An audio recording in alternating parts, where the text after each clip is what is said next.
Hey, this is Evan from the band Wilderun, and you are listening to the Brutally Delicious podcast.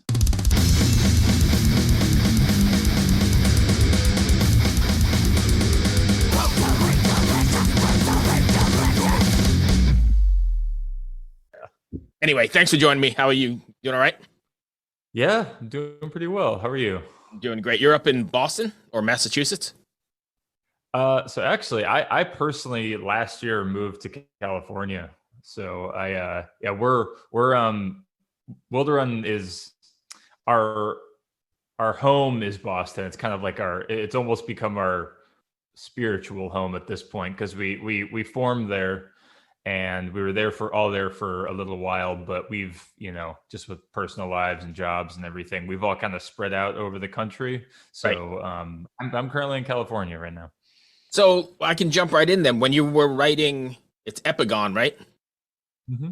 When you were writing Epigone, then was it more or less like taking advantage of technology and emailing stuff back and forth, or did you ever get in the room and banging out old traditional style? Yeah, it was mostly remote stuff for sure. I think we had there was like a 1 week session or a 1.5 week something a couple of years ago where we got together and did like an initial, I guess, just jam session, whatever you want to call it, where everyone had in the band had some demos that I had sent out, but we got together for like a week or so and really worked on drum parts and just specific instrumental parts. But even then, it was like very preliminary. It was very just sort of first draft of everything. Right. And then after that, I mean, it was mostly remote from that point. Yeah, just a lot of Zoom calls and a Right. lot of phone calls and sending a lot of files back and forth. But we've done that in some regard for the last few years now. Even with the previous record and stuff, there's been a decent amount of remote work, so we're sort of used to it by now. So obviously Epigone was written and recorded during all this nonsense from the last couple of years. What was it like trying to do it? I guess this is your fourth record, as opposed to when you were free and able to do whatever you wanted to do. It had to be a whole different process, right? Yeah, it was definitely, well, like I just said, like we have done a lot of remote stuff in the past, so I feel like on one hand, I almost feel like we might have had an advantage over some other bands in the sense that we had gotten used to at least some form of remote work and like, trying to figure out stuff just online. But I would say it was like the next level of that, Mhm. because it was like even more remote, even more isolated, even more just, everyone individually doing their own thing. So it was, but because we had that experience of living in different places previously, I feel like maybe it wasn't as brutal of a change as it might have been for, like, some bands. They do everything in person. Right. They do is get together in a rehearsal room, get together in the studio, do everything in person. So I'm sure for bands like that, it was probably an even more difficult process. But for us, it was just it was some more of the same, but just kind of, yeah, brought to that next level of isolation, which was tough. It was, even though we're used to remote work, we've always had at least a few times where we're able to get together in person and hash things out, and we barely got any of that for this record. So I think that affected the mood. I think that it in some way comes across in the record, like I think the tone of the record's a little, I don't know. I think there's some sort of unease to it. There's some sort of melancholy to it that wasn't quite present on our previous records. So I think it came through in some way. I think, I went back and listened to some older stuff, and I think you can definitely tell in stuff like Identifier, definitely a more melancholy sort of vibe. And I imagine it was that isolation that you just spoke about, and the global trauma that we all have been going through. Yeah, definitely that's true. Like, it was, some of our previous songs were a little bit more bright and celebratory, and I'm sure we'll still write music like that. But yeah, at the time, this is just what felt appropriate. It was the most genuine expression of how we were all feeling. And I think in the end, music is, well, I don't think, I know in the end, music is like the soundtrack for your life, right? So in the 60s, when all you had that turmoil and stuff, the music reflected that and was a way for people to get through it. And I think that's what you're finding now, right? Especially in the heavier music, there's more of a connection of getting through and it's more cathartic. At least for me, I imagine for yourself writing it as well, right? Yeah, yeah, for sure. This album in particular was a little weird because it was actually this kind of strange combination of material that I had written a few years back mixed in with new material. And so yeah, like the choice to actually use some of that old material, I feel like was sort of informed by the times, by the fact we were, because I wasn't even originally planning on taking this old material and trying to use it for a Wilderun record, but I think given the state of the world, everything you were just talking about, like it just felt like, oh no, this is the time to delve into this stuff and then expand upon it and live in this world. And yeah, like you said, I do think there was some sort of catharsis. It felt appropriate and it felt like it was fitting with our mood, and that always helps. I think that's the beauty of metal or just heavy or just dark music, is that if it can properly reflect what you're feeling anyways, it can help you get through it, and it helps you kind of look it in the face, helps you look it in the eyes, and just deal with it in a more real way, Yeah. Absolutely. Yeah. I mean, heavy music, I say this all the time, heavy music has saved my life for sure.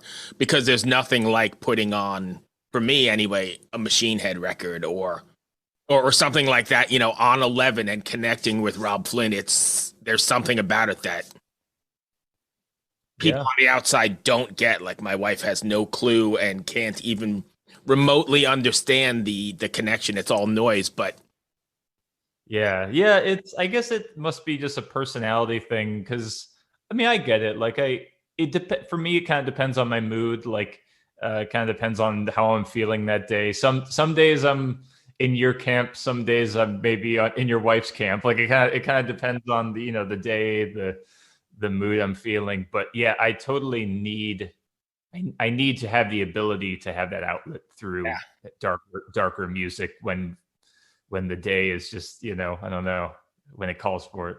and I think it connects. I think that's why the genre itself, the metal genre or the heavier music genre, is so tight knit and connected because Yeah. you're connected. But and I don't think you see that anywhere else. Like you don't see a pop genre community like you see the metal community. It's very different, but I think we're all connected by that dark realism or that dark. I don't know what it is, but that makes sense. Yeah. Yeah, for sure. I mean, it's a little bit of a deeper emotional state, I think, for a lot of people. And in order to let yourself connect with it in that deeper emotional way, yeah, it's almost like because you're letting yourself become more vulnerable in some sort of way, like you're going to connect with other people a lot more that are also allowing themselves to feel something like that through this less conventional Right. way of doing so. So I Yeah. know I'm kind of all over the place, but usually I've got a partner here that helps me out to reel me in. But do you ever feel that you're too vulnerable, that you put too much out there and be like, oh shit, I shouldn't have done that? Or do you just not care and get it out? Yeah, I've actually had this thought process in my head before. I think it's something that a lot of artists go through. I think this is a common theme, is like this push and pull of what you want to talk about and what you want to get out there. Um, yeah, I think that I've definitely had that feeling a lot, and it's sort of this weird internal cycle where sometimes I feel like I absolutely need to be vulnerable and just talk about whatever I want to talk about and stop worrying about how it makes me feel. But then, the next day you look back at what you wrote or something, and then you're like, oh, I don't want to talk about that, like this. And then you suddenly maybe feel kind of embarrassed that you let yourself get out there. But I think ultimately it's clearly for the good. ultimately it's clearly worth it. At the end of the day, once the record's out there, once, I've made the statement or made that sort of, emotional confession or whatever you want to call it. Like I'm always happy that I did. I don't think there's ever been a time at which I'm like, oh man, I wish I hadn't talked about that. Even if in the moment there's a lot of doubt. There's definitely a lot of moments of doubt of like, I don't know if I should talk about this, but at least when it comes to art. Now, I would say it's different when it comes to just talking to people or writing things. There's things I've said in other contexts that I'm like, oh, definitely shouldn't have said that. But in in terms of art itself, I think I've always been on the side of vulnerability and just as much open expression as possible, for sure. Do you ever feel a sort of responsibility to get a certain message across, or is it just what's in you and not really? Does that make sense? Yeah, for sure. I think it's more the latter. I think it's more just what's in me and what I'm, because the way that I personally write music and the way that I write lyrics or pretty much anything related to music is always very personal. I know some other bands, some other artists like to write in ways that's more of like presenting a message or like trying to sort of, have some sort of lesson that they're trying to teach people. And that's fine. And that can work out well sometimes. But for me personally, I've always just had music be more of an internal exploration. I've very rarely written anything that I would consider like a sound message that I'm trying to like impart into people. For me, it's more of like a journey. It's an exploration that I'm just trying to have people join us on.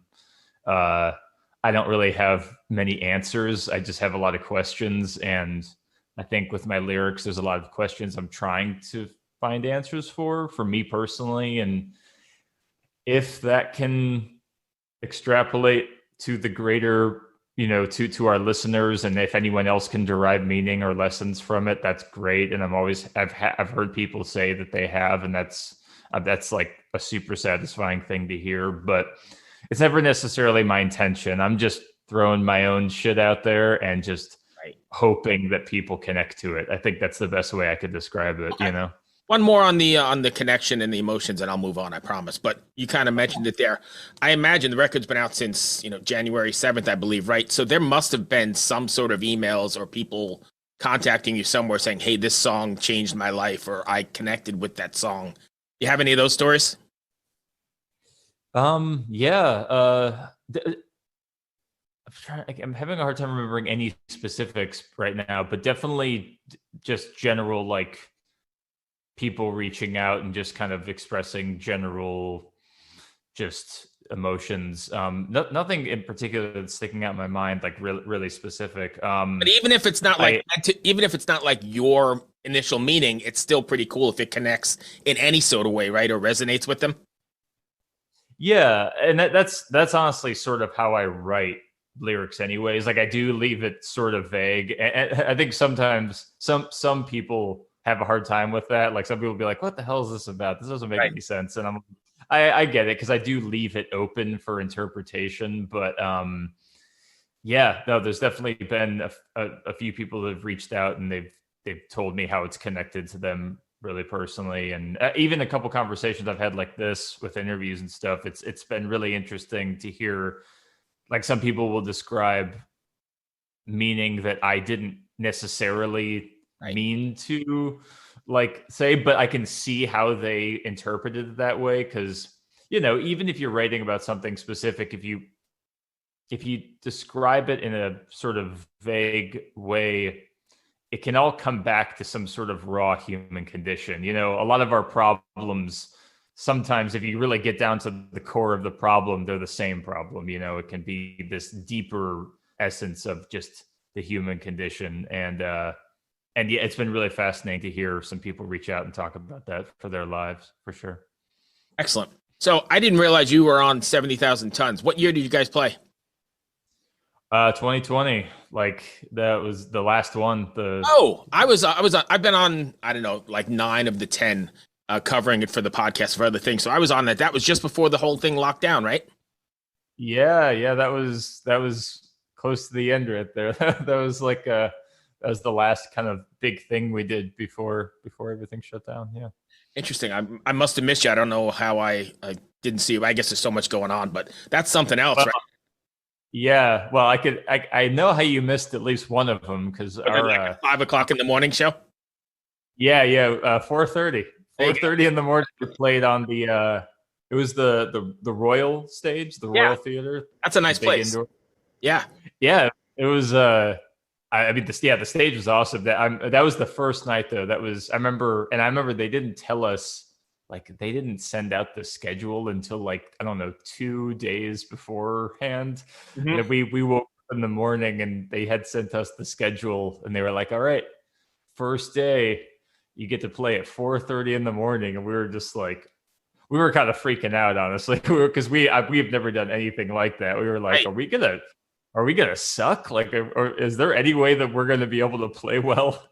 But I think it went okay, and there were actually more people there than I was surprised. I thought there was going to be like 20 people there, and there were maybe like there was probably at least 200 people there or something. Like Those I guys was are hardcore, and they're way more hardcore than me because I think it was like 2 o'clock would be my end because then I had to get up in the morning and do like a day full of interviews or something. So it would be like that yeah, last one o'clock show and be done by 2. And yeah, there was no way I could think about 4 or 5. But those people are hardcore. I know. I was so appreciative. I don't think I've ever been more vocally appreciative to an audience as I was Yeah. during that show. I was like, I can't believe you're here. Thank you. Yeah, Yeah. that was a good year too. I think that was that Venom? Yep. Venom was there. Yeah, that was a great year. And the Yeah. Norwegian black metal band did the Enthroned. What was their Emperor. Emperor? Yeah, that was great. I remember I think it was the last day. I remember they played at the outdoor stage, Yeah. and I remember me and the my buddy, the drummer from the band Aether Realm. We're good friends with this band Aether Realm, who we've done a bunch of shows with, and it was their first year playing the boat too. So kind of this cool thing we got to do together. Anyways, me and the drummer of Aether Realm, I remember both watched that Emperor show from the hot tub right next to the stage. Yeah, there's And nothing they like played, that. they played the anthems to the Welcome to Dusk all the way through, and it was so cool because it was like under the moonlight and stuff, which was very thematic. And they had all those weird green lights going on. It was a very odd looking stage light because I was taking pictures and it was screwing with the the actual good quality pictures because of that weird green light. I'm sure they did, yeah, because the anthem's cover is all green, so Yeah. I'm sure that they were trying to get the vibe correct. But yeah, that was wild. That was a lot of fun. Sorry, again, another rabbit hole. But so what's next for Wilderun? You guys have anything live planned, or you guys what's the agenda? Well, the only thing live we have planned right now is we're playing Prague Power USA in Atlanta. Right. That's going to be this June. So that's we're really looking forward to that. That's sort of similarly to 70K. That's like another festival that we've known about for years that we've always wanted to play. So we're really excited to finally play that. And it's very, appropriate for our genre too. I mean, there's going to be a bunch of those sort of bands, a lot of European bands coming over, or some. But besides that, we're basically we're in the works right now. It's been a little tough, to be honest. Like right now, like there's still so much hesitation, at least from certain bands. And it's kind of like, and a lot of bands had a lot of stuff planned already. Like a lot of tours were like postponed tours. So the opportunities are a little more limited than I think they would normally be. So it's basically in the works. We're going to try to get out there and tour as much as we can, but nothing else has been solidified just yet. So, all right, perfect. That runs me up against all of my questions. Did I miss something you wanted to cover, or not really? I'm kind of cool with whatever. I'm pretty open. So yeah, cool. I know we wandered a lot, but kind of we just go where it goes. So I like that. No, this is fun for sure. All right, cool. Thank you, my friend. I appreciate you taking the time. Yeah, no problem, man. Good luck Thank with you the so much. record. Hopefully I'll see you somewhere on the road. I won't be able to make it to Prague Power, but hopefully I'll see you somewhere along the road here. Yeah, for sure, man. Yeah, right, thank you again. Take care, my friend. Be well. All right, you too. Bye. Hello out there. Yes, hello out there, everyone. I'm Hal Schwartz. And I'm Flynn McLean. Together we host None But the Brave, a podcast dedicated to the music and career of Bruce Springsteen. Bruce and E Street Band are on tour right now for the first time in 6 years, and we're taking a detailed look at what's happening on stage in our bi-weekly episodes. We've also been recently joined by some very exciting guests, including rock journalist Warren Zanes and Stephen Hayden, Backstreet's Magazine founder Charles Cross, and Barstool's Kirk Minahan. If you're a diehard Springsteen fan, this is the show for you. So please subscribe to None But the Brave on your favorite podcasting platform, and we hope to see you further on up the road. Thank you so much. We'll be seeing you.